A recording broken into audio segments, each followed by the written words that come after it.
everybody. I'm Brittany Lewis, a breaking news reporter here at Forbes. Joining me once again is my Forbes colleague, staff writer Zach Everson. Zach, thanks so much for joining me. Thanks for bringing me back. I am very excited to talk about beer pong, which I think is the first time we've ever discussed that. It's definitely, I've had over, I believe, 1,100 interviews, and I have never once brought up beer pong, but today we're doing it. And your recent headline does sound a bit like a Mad Libs, so I want to read it, and then you just make sense of it if you could. Here's what it says. Trump licensed presidential seal beer pong said could violate federal law. Make it make sense. Sure, I will try. So there is a site out there, godblesstheusabible.com, just to add some more to this to try to make sense of this. That is Donald Trump has a marketing deal with that company. It's affiliated with Lee Greenwood. Famously, they were selling the Trump Bible. I think it came out about last year or so. They have since added several new products. One of them is a record player that actually has the presidential seal on it, the original presidential seal. The other one, which is a little bit more exciting, would be the presidential seal beer pong set. So in this case, what it is it's actually like the emblem of the presidential seal. And then around it, though, instead of saying like seal of the president of the United States, it says Donald J. Trump, president of the United States. Now, if you look at the law, it is you are not allowed to put that on products unless you get a special exemption saying it's okay. 'Cause anything that implies, governmental approval is verboten, and it does not look like this product has that. And that does include, making minor modifications of the seal. So just kind of swapping out the name there seems like it would still be applicable under these laws.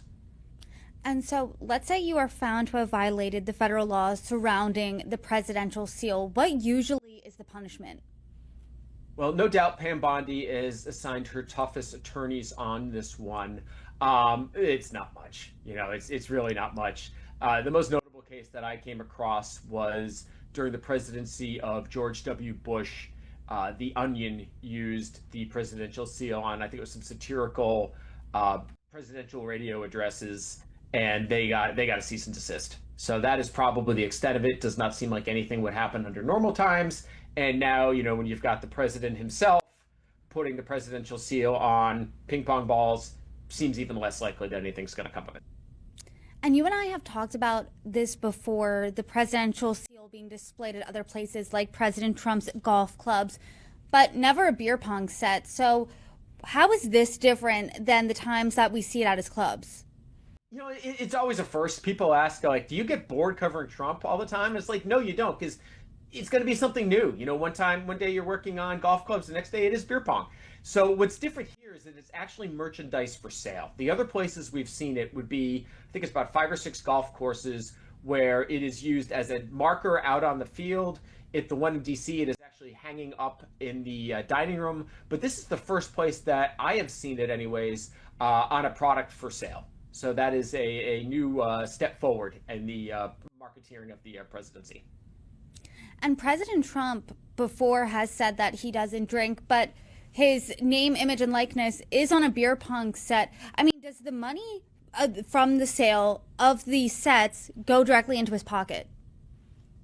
It is most likely a licensing deal. So these sets just came on the market recently, so we don't have any real idea because we only have his financial disclosure from last year before this product was out there. But it does seem like it is some sort of marketing deal. Now, I don't know the specifics of the deal. I don't know if we'll ever find that out, whether it involves any sort of cut for profits or whether it's just a flat fee. But, it's also a bit of a misnomer. You don't have to put beer in the beer pong set to do it. I've certainly seen people, you can chug water. You can put other things in there. So let's not just try to pigeonhole this beer pong set. Anybody who wants to buy these plastic cups and plastic balls with President Trump's face on it can certainly go ahead and do so. You don't have to be a beer drinker. And is this the only company that pays President Trump to use his name, image, and likeness? No. There are, President Trump for a long time, marketing was his main way of making money, kind of in between when he went from being a real estate tycoon to playing a real estate tycoon on TV in The Apprentice. A lot of his deals were marketing deals. So, there are all sorts of other companies that are paying for this. In terms of the NFTs is probably the one that stands out. Those are Trump digital trading cards. That is also a marketing deal. A lot of properties around the world that have his name attached to them. It's a marketing deal. We know that in his second term, President Trump has made a lot of his fortune from crypto, but since he's president, have these licensing deals been a big moneymaker for him? It doesn't seem like they're as big a deal as the crypto by any stretch. Crypto, he's up billions in crypto, but this is also a man who famously cashed a check from Spy Magazine for 13 cents. There's nothing off the table in terms of making money. We've seen it especially with his Trump store that sells all sorts of merchandise, hats, t-shirts. In the first term, as we discussed earlier, really did not peg much to the presidency at all, and now it's all in on that. So really, any sort of guide rails that were on during his first term have just gone to the wayside the second term in terms of profiting off the presidency. And as you said earlier in this conversation, you get a lot. Do you ever get sick of covering X, Y, and Z? Because this is a similar story that you and I have talked about before about the presidential seal being displayed in places it shouldn't. I mean, what piece of the puzzle, and I've asked you this a lot, what piece of the puzzle is this when it comes to the mosaic of President Trump's second term? Well, there's just no market that they won't try to tap into if there's a chance to make some money on it. When are we going to see the presidential seal on a bong?